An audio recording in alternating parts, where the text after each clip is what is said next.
So for the Privy portion of the mass offers strategy, what I like to do is just go to whatever part of the map that I want to look at. In this example, let's just say we're going to make on-market offers to the properties in Tampa, Florida.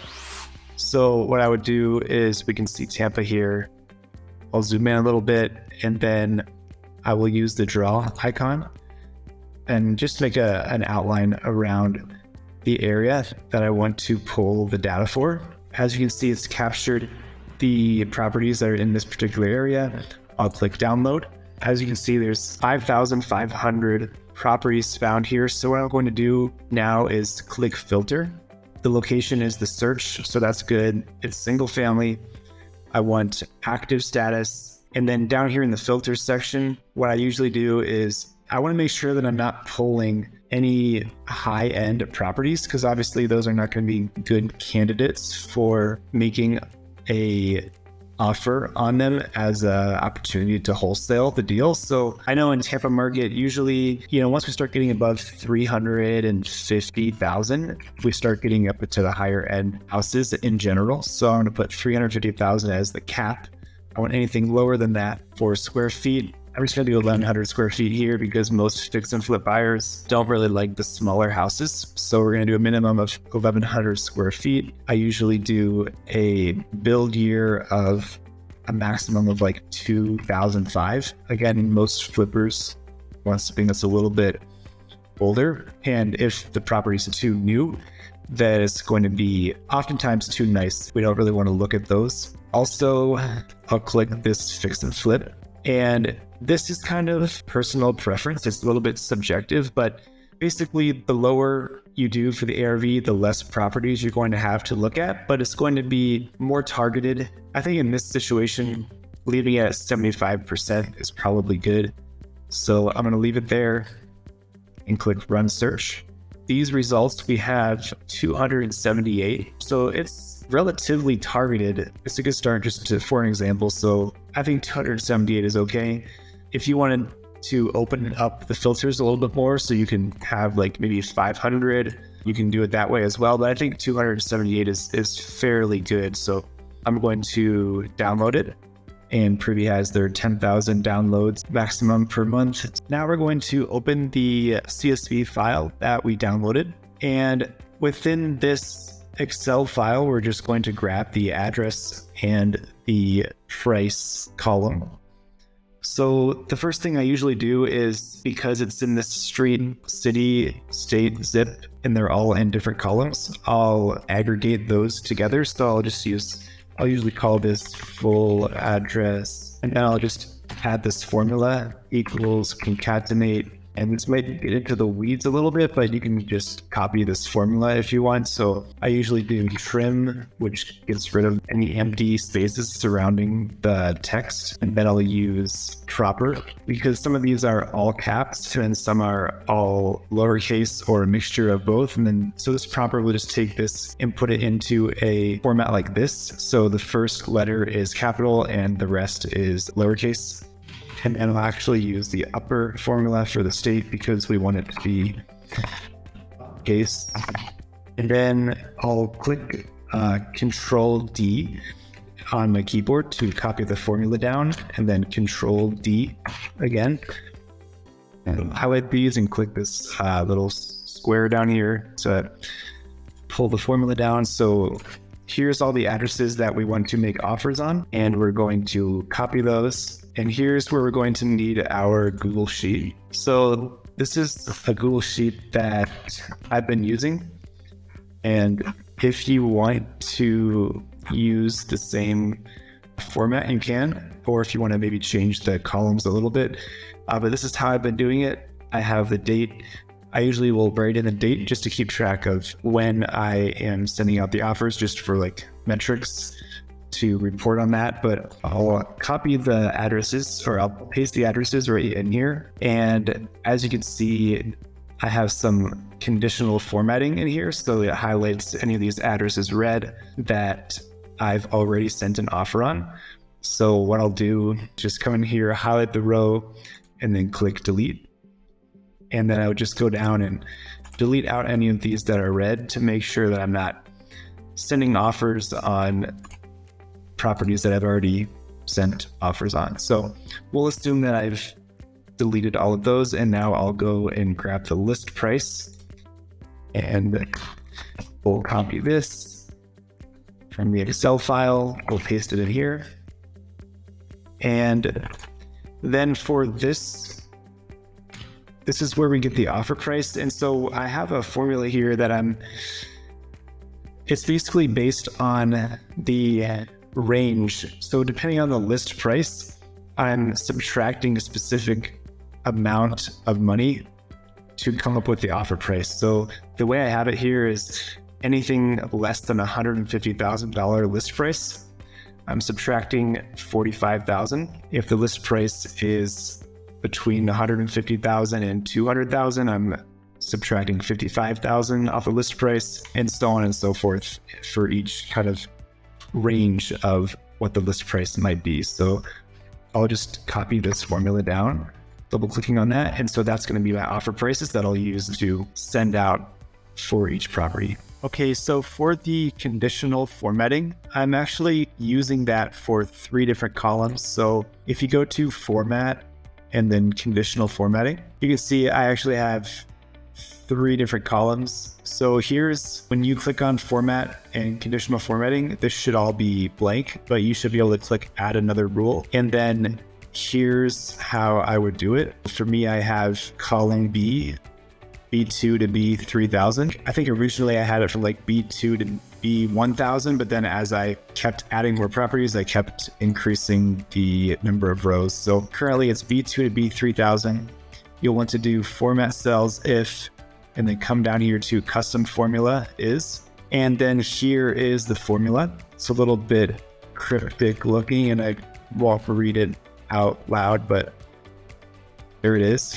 And if you want to pause the video, you should be able to capture the formula there. And then I would just do highlight in red is what I chose, and then done. I'm also using the same formula for column G for the full name because, we want to make sure that we're not emailing the exact same templated offer to the same agent over and over again, because they might, get suspicious and be like, hey, is this guy a robot? And wonder what's going on. And then same thing with the email column. It will also highlight it in red if you enter an email that's already present on the Google Sheet. So here is the formula for the email column. It's exactly the same, except the column is different. So instead of column B, this is column I. So that is the conditional formatting. Okay, so now that we have the address and the list price and the offer price, which is being calculated from this formula here, now what we'll want to do is fill in this full name column of the agent. The first name is actually a formula, which we'll add in a second. And then we're going to Google search the agent's name to get their email to be able to send them the offer. So what I usually do, and this is where it gets to be a little bit repetitive, is I'll copy the property address and I'll go to Zillow and search for each address. So here's the property. And so what I'll do is quickly look at the pictures and just make sure that it looks like it's flippable, it's potentially wholesalable. So this one is actually on the border. I think it looks relatively nice. It looks like, move-in ready, rent ready condition. So this one, it's a judgment call. I'm going to pass on this one and say not a deal, especially because the price is $349,000. It's a little bit high for the Florida area to be a wholesale deal. So for this particular one, I'm going to go back to the Google Sheet, go into the status, and then just type in not a deal, just so I can keep track. And we'll go on to the next one here. In the same process, we're just going to take a quick glance at the pictures. And so this one I can already see is 195,000. So that's already a good sign. This one does look like it has some potential, definitely some opportunities to do some work. So I'm going to say that this is definitely a property that is potential wholesale deal. I noticed that it does say foreclosure here, but I'm going to ignore that for now. And basically what I'll do here is just grab the name. So I'm going to scroll down and find listing provided by and get the real estate agent's name. I'm going to copy that, go back to the sheet and paste the agent's name right here. And this first name, I have a formula here, and you can pause the video and copy that if you would like. But what it's doing is it's just grabbing the person's first name. And that's important because with the mail merge software that we're going to use, it's going to pull the first name off of this Google Sheet in the body of the email. So instead of saying, "Hi, Nancy," it's going to just say, "Hi, Nancy," because it's going to pull just this first name here. So we have the agent's name. We have the property. That's a wholesaleable property. So now we're going to grab their name and Google their name. And we're going to say Tampa, Florida real estate, just to see if we can find this person's information. Compass generally has an email address over here on the bottom right hand side. We'll see if they do for this particular property. And it's looking like, yes. So here's their email address. This might take a little bit of digging depending on the agent. Sometimes you just can't find it. But most of the time, if you open up like 3 or 4 of these, you'll find their email address. So now that we have the email address, we're going to go back here, paste it in. And so now this property it's ready to go. It's ready to have an email sent down. This is calculating an automatic offer price of $140,000. So that's good. And so basically we'll just follow this exact same process for all of these other properties. I'll just do one more example just to show again kind of what I do. So we'll copy the property, search it in Zillow. Is that it? Meadowlark. Okay, it's a 2.2. The price is $250. This one looks nice. There's a little bit of potential, but I think it's too nice to come in with a low offer. So for this one, I would also say, yeah, I mean, it's always a judgment call, but I would also say not a deal for this one. So let's go down here and grab this. The next one, here's a good looking one. It's 5.3. Yeah, this is a good property. So this is one that we want to make an offer on. You can see there's some damage here, so it's a good opportunity. We're going to grab the agent's name, copy onto the spreadsheet.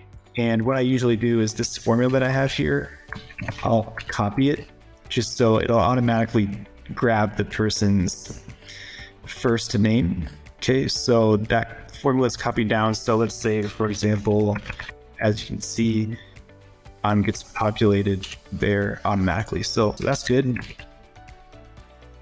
I'm going to take the person's name. And now that we have this already open, what I usually do is just copy over the previous person's name, Tampa, Florida real estate agent email, and let's try this one. And here we go. Real MLS. This is a popular website, especially for Florida agents. Usually you can find their email if this website pops up. I immediately click on it because usually their email is here.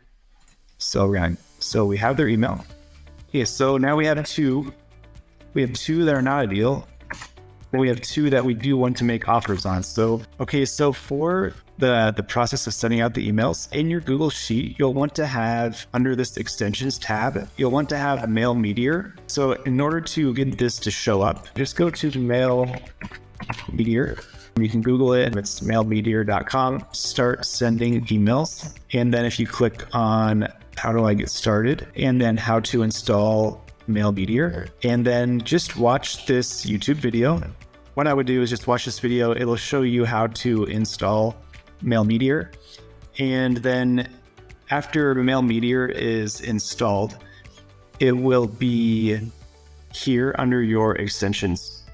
So what you'll want to do is just go to extensions, Mail Meteor, open Mail Meteor. And what I would recommend is I recently downgraded from my pro plan, I think it was, to the free plan. The free plan lets you send 50 emails per day, but with the pro plan, you can send up to 2,000. And it also allows you to do auto follow-up emails, which is what I have been doing. So I would probably go with this pro plan. Once you have that signed up, I already have some templates set up here, but what you'll want to do is go either manage templates or create a new template. Here's some of mine that I've created.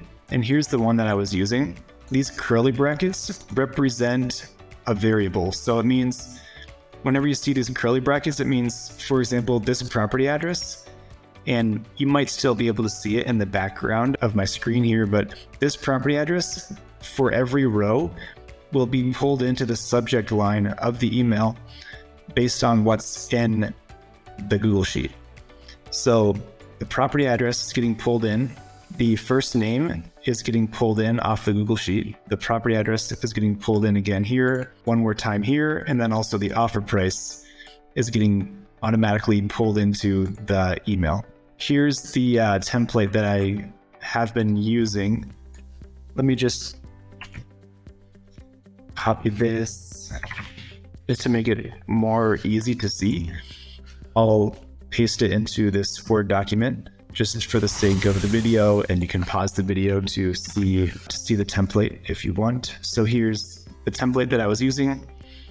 That should be good. So once you have this set up, you would go to here and choose that particular template. When you're actually getting ready to send out the emails, like in order to set up the template, you do have to click into it like I just did. So you would go to extensions, mail meteor, open mail meteor, and then from within this interface, you can manage your templates and create the new templates that you want. When you're actually ready to send out the emails, what you want to do is in this spreadsheet, you only want the properties that you're actually going to send an offer on to be visible.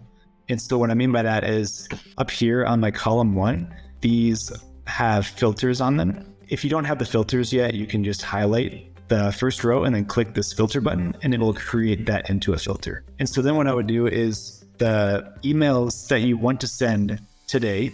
So let's say I wanted to send these 2 emails. I wanted to send an offer to these 2 agents. Go to date added. I would go to, what's today? 01/04/23. And I would filter for the date. I'm going to clear, go down to the bottom and only filter for the ones that I added today. You also see that there's 2 here that are not a deal. We don't want to be sending emails to these ones. I will also filter here for only the ones that are blank. Okay, so now we only have the 2 emails that are visible that we want to send offers on. So now we're set, we're ready to go. Here's the offer prices that are going to be sent. Here's the emails they're going to be sent to. And now what I'm going to do is click extensions, mail meteor, open mail meteor. I'm going to do the property address template. And then I'm going to click this preview emails.